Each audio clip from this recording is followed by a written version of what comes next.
Ассаламалейкум достар, сатылымда бізде Mercedes E-ка 211 кузовтағы 2011 жылғы автокөлік.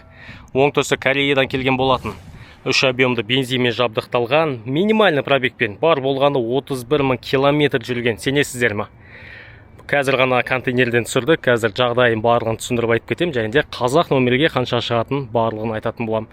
Дәл осы қалпында 3 700 000 теңге деп тұрмыз. Сондықтан да Алматы қаласында келіп көрем десеңіздер де қарсы емеспіз.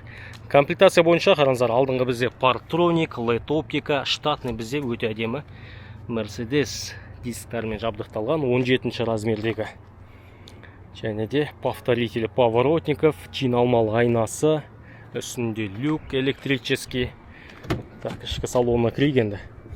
Қараңыздар, электропакет, память, плавающие сиденья, деревянные ставки. Орындықтардың сапасы өте жақсы бізде.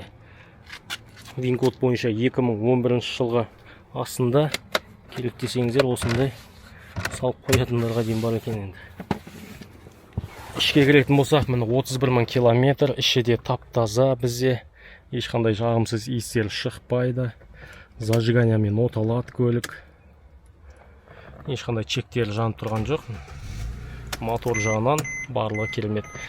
Пробегке 100% гарантия береміз, өзіміз тексеріп алған болатынбыз, алмай тұрып. Сол жақта управление бізде акустикой. Акустика деп оны, оптика деген. Так, бір минусы мына жақта қараңыздар, мына жерлер желініп кеткен екен, күннің астында көп тұрған ба. Енді бұның барлығын жасауға болады қазір. Қазақстанда білесіздер, ұсталар көп. Орындықтарды жылытқыш, климат контроль. Артқы бізде камерасы бар, бірақ анық көрсетпейді екен. Сондықтан да камера орнату керек болады. Подлокотниктер, люк бізде барлығы керемет жұмыс істеп тұр.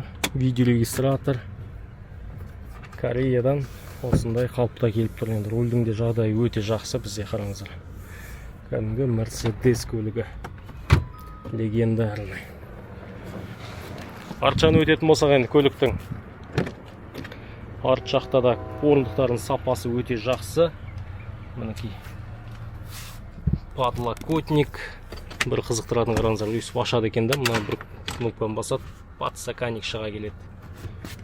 Мына жерде бізде 120 ваттық розетка. Қайттан жабасыздар, көтеріп тастауға да болады енді. Мұның сапасынша осы есіктен ақ білсең болады ғой, мына есіктің өзі қараш. Немістердің сапасы бұрын қандай болған. Ал багаж жағына келетін болсақ, Partronic, раздельный бізде выхлоп. Бір батареямен көтереміз багажын. Және де астыңғы жақта бізде сюрприз дейсің ғой. Запаскасы, құрал саймандары барлығы бар, керемет енді автокөлігіміз. Алдыңғы моторын көрсетіп жіберейін сіздерге.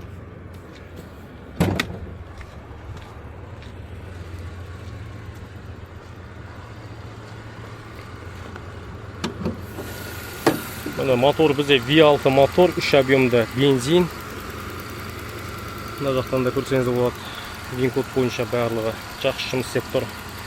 Алматы қаласында тұр. Келіп серіп көріп аламын десеңіздер қарсы болмаймыз көлікті. 3-7 енді достар, қазір айдап көрейік. Жүрісін және де көліктің қазақ нөмірге қанша шығатын барлығын есептеп айтатын болам. Достар, енді 3 объемға сіздер 1 250 теңге утилизбор төлейсіздер. Mercedes айдасаң кәдімгідей уверенность пайда болады. Көрдіңіздер ма? Өте салмақты жүретін ол. E-шканың дәл осы. Первичка 2011-ге 2 162 500 теңге төлем жасайсыздар. Сос кнопка, сертификат, услуга брокера 500 000 теңге және де рассамошкасы. Енді Mercedes немістердің автокөлігі сәл қымбаттау кетеді. Оценка, стоимость. Қателеспесем, бір 800 ба сондайға бару мүмкін. Бірақ нақты емес, нақтысын брокер есептеп айтатын болады. Плюс-минуспен мен қазаққа қанша шығатын айтып жазып кеттім, достар. Егер де қызықтыратын болса, жекемізге шығыңыздар. Сіздер нөмірге Алаш Экспорт компаниясы, пікірлеріңізді қалдырыңыздар. Және де 31 000 деген оригинал ма өз пікірлерін жазып кетіңіздерші. Кейбіреуі енді сенбеуі де мүмкін, бірақ біз оның сенуіне де мұқтаж емеспіз. Келіп көрем десе қарсы емеспіз. Мінекей достар, болды. Лайктарыңызды басып, осындай мерседестерді әкеліп жатырмыз.